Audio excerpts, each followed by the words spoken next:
ऐसी मेरा नाम वंदना सिंह है। इसमें जो है हम क्विक रिवीजन जो है यूपीपीएससी प्री 2021 के लिए करेंगे।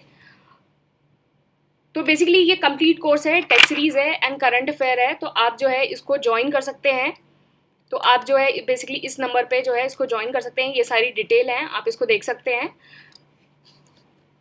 और ये इंग्लिश मीडियम में कोर्स है। ये बेसिकली 3 कोर्स हैं, तो आप इसको ज्वाइन कर सकते हैं इस नंबर पे व्हाट्सएप करके। इससे रिलेटेड जितना शेड्यूल है और डिटेल्स हैं और फी है वो नीचे डिस्क्रिप्शन बॉक्स में है। और जो 2020 का कोर्स था उससे डायरेक्ट 70 क्वेश्चन आए थे। आप नीचे जो पीडीएफ है वहाँ से इसको वेरीफाई कर सकते हैं। चलिए हम अब डिस्कस करते हैं। इस वीडियो में हम जितनी भी ट्राइबल अपराइजिंग है उनको देखेंगे, उन सबको हम इसमें डिस्कस करेंगे। तो सबसे पहले हम जो है बंगाल और ईस्टर्न इंडिया की जितनी ट्राइब्स हैं उनको हम डिस्कस करेंगे। तो इसमें 2 चीज़ें आपको याद रखनी है, 2-3 चीज़ें। क्यों हुई थी ये, इसका ईयर में क्रोनोलॉजी लगाने के लिए आ सकती है, और कौन सा लीडर इससे एसोसिएटेड है। क्यों हुई थी, ईयर और लीडर, ये 3 चीज़ें जो है इसमें आपको याद रखनी होगी। तो सबसे पहले हम बंगाल और ईस्टर्न इंडिया की देख लेते हैं। तो सबसे पहले आपकी सन्यासी रिवोल्ट।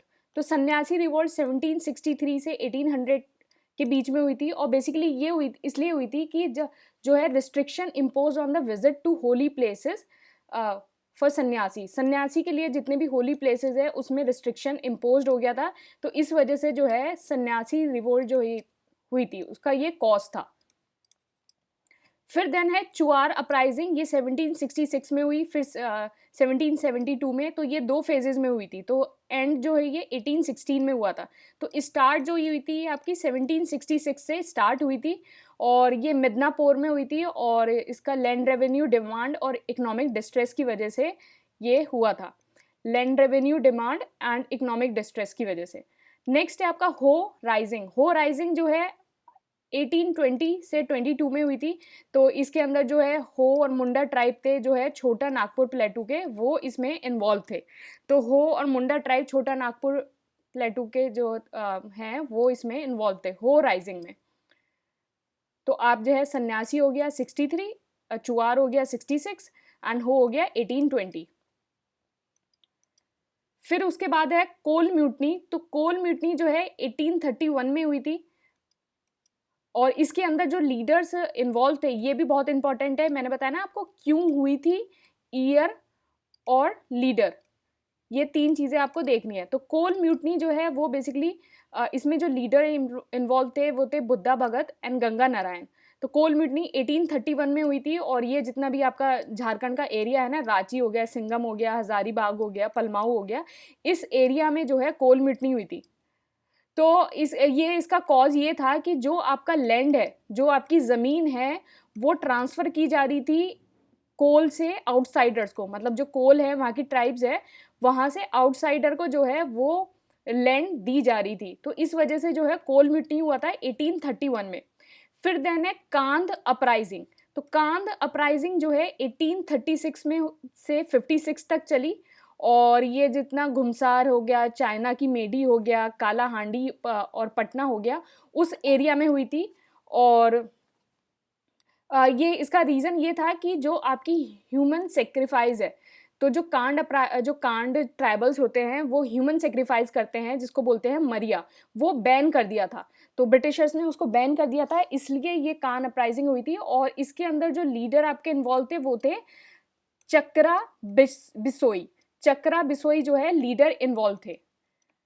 नेक्स्ट है आपका बहुत इंपॉर्टेंट है संथल रेबिलियन। बहुत ज़्यादा इंपॉर्टेंट है संथल रेबिलियन। संथल रेबिलियन जो है 1855 से 56 के बीच में हुई थी। एंड ये है राजमहल हिल्स में हुआ था ये।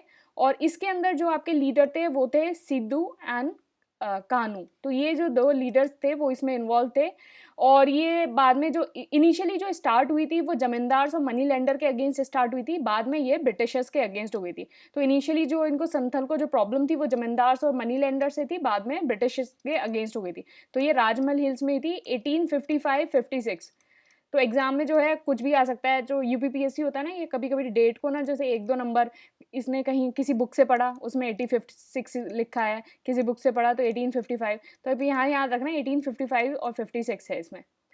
अहोम रिवोल्ट जो है वो 1828 में हुई थी असम के अंदर। अहोम, तो अहोम जो है असम के अंदर हुई थी और इसके अंदर जो लीडर था वो थे गोमधार कौनवर। तो ये लीडर थे और इसका जो रीज़न ये था कि जो ब्रिटिश हैं, फर्स्ट बर्मा वॉर के बाद उन्होंने बोला था दे विल विथड्रॉ, पर ब्रिटिश ने जो है विथड्रॉ नहीं किया था फर्स्ट बर्मा वॉर के बाद।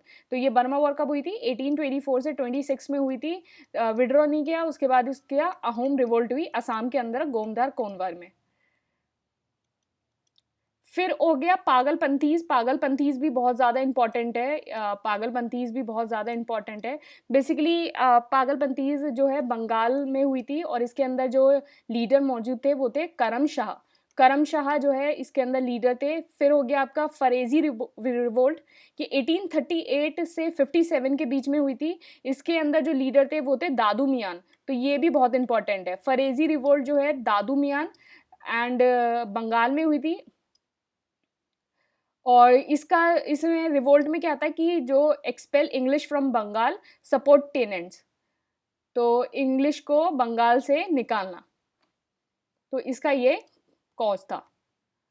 फिर देन है मुंडा रिवोल्ट। तो ये भी बहुत ज़्यादा इंपॉर्टेंट है मुंडा रिवोल्ट। तो बेसिकली इसके अंदर जो इसके जो लीडर थे वो थे बिरसा मुंडा।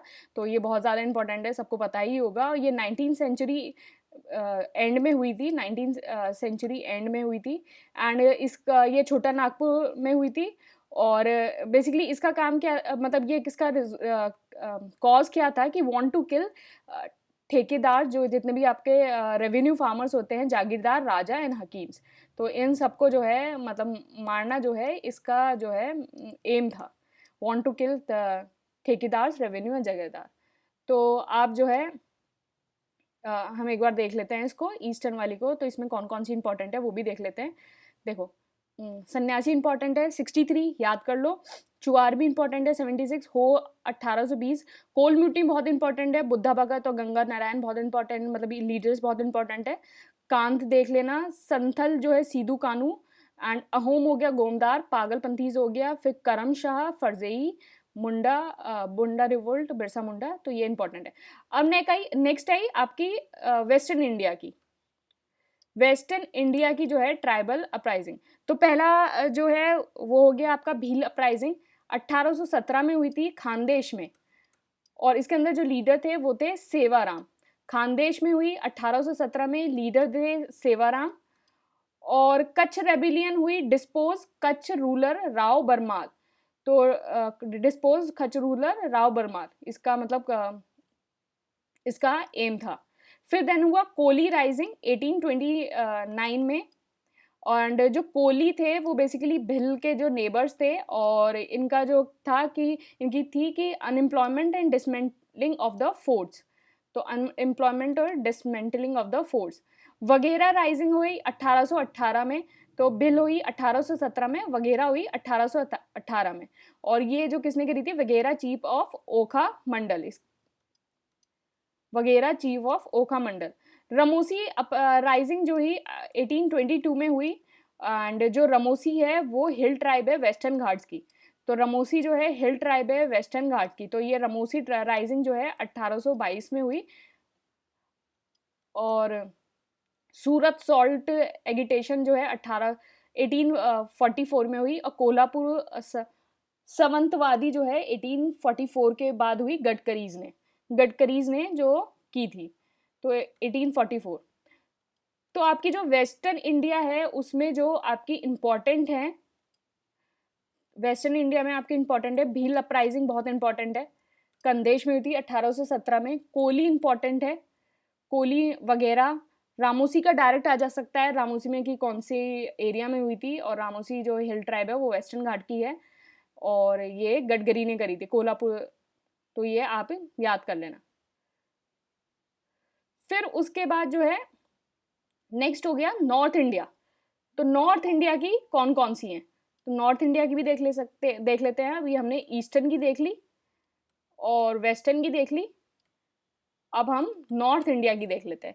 तो ये जो है रीजन की वजह से इसलिए वो करे हैं क्योंकि इससे ना याद करने में बहुत आसानी हो जाएगी। आप अगर रीजन वाइज़ भी याद करेंगे तो आप जो है एरिया तो कम से कम याद रहेगा ही। ईयर देख लेंगे लेकिन एरिया तो याद रहेगा ही। तो पहला जो है वहाबी, वहाबी जो है इसका जो सेंटर था वो पटना था और इसका जो मिशन चला in Hyderabad, Madras, Bengal, UP and Bombay. And जो इसके लीडर थे वो थे सैयद अहमद, जो रायबरेली से बिलोंग करते हैं, सैयद अहमद रायबरेली। फिर then Kuka, very important, very very very important. देखो, तो ये 1840 में हुई थी and it's in western Punjab. तो कूका जैसे आपको याद ना रहे, कूका पता है कभी कभी क्या होता है ना, कूका को आप यूपी और पंजाब में जो है वो कंफ्यूज होते हैं। यूपी और पंजाब में कंफ्यूज हो जाते हो ना कभी कभी कि यूपी में हुई थी या वेस्टर्न पंजाब में होती है। तो कूका से याद रख लेना, वो गाना नहीं है कोका, तो कोका वाला जो गाना है उससे याद रख लेना कूका। तो कोका जो है वो पंजाबी वर्ड है, तो इससे याद रख लेना कूका। तो कूका जो है वेस्टर्न पंजाब में हुई थी 1840 में। एंड ये बेसिकली किससे रिलेटेड है? abolition of caste and discouraging eating of meat and taking alcohol and drugs and इससे मतलब विमेन एम्पावरमेंट से रिलेटेड है, एल्कोहलिज्म ड्रग्स से रिलेटेड है।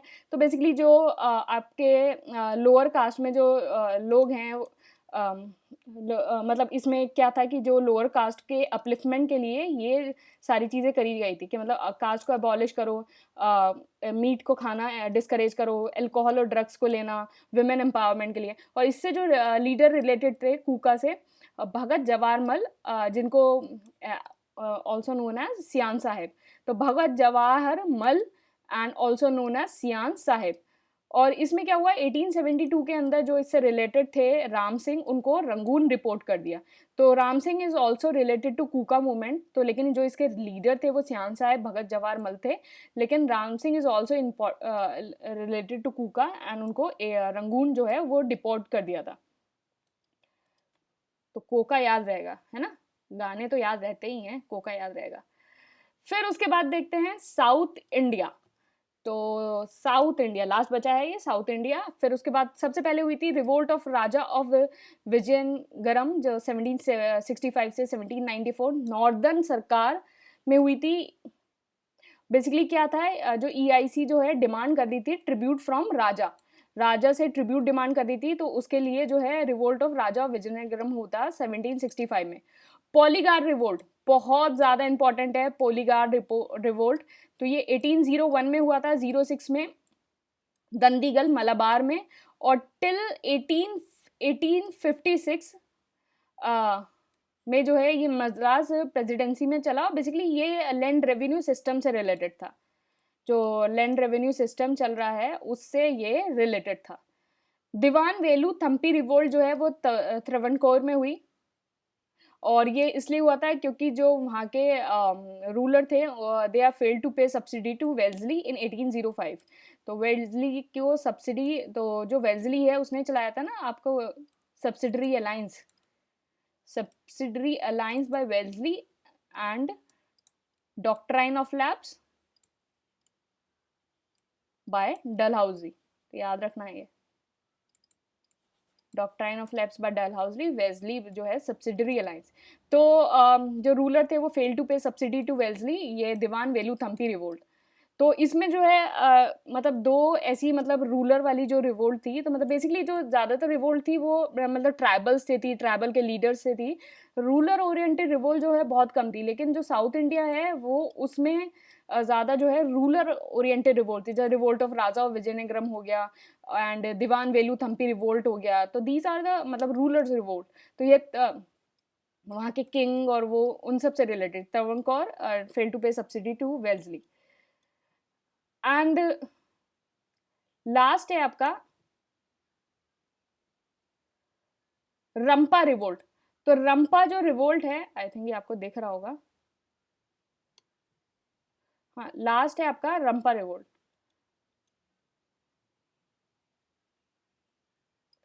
तो लास्ट है, ये हाइड हो गया है, रंपा रिवोल्ट। रंपा रिवोल्ट 1879 में हुआ था और ये हुई थी आंध्रा के अंदर। तो ये जो रिवोल्ट है, रंपा रिवोल्ट 1879 में हुई, 1879 रंपा। चलिए मैं दूसरे पेन से लिख देती हूँ।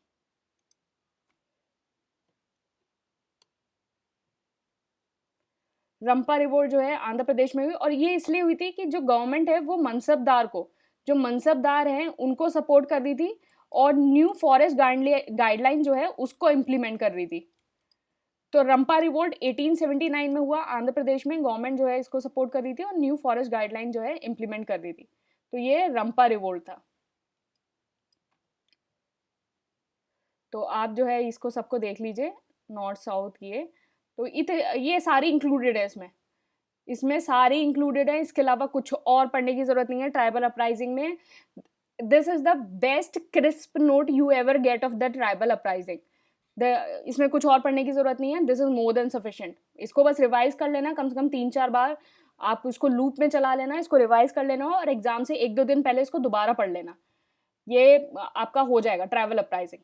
Thank you and all the best.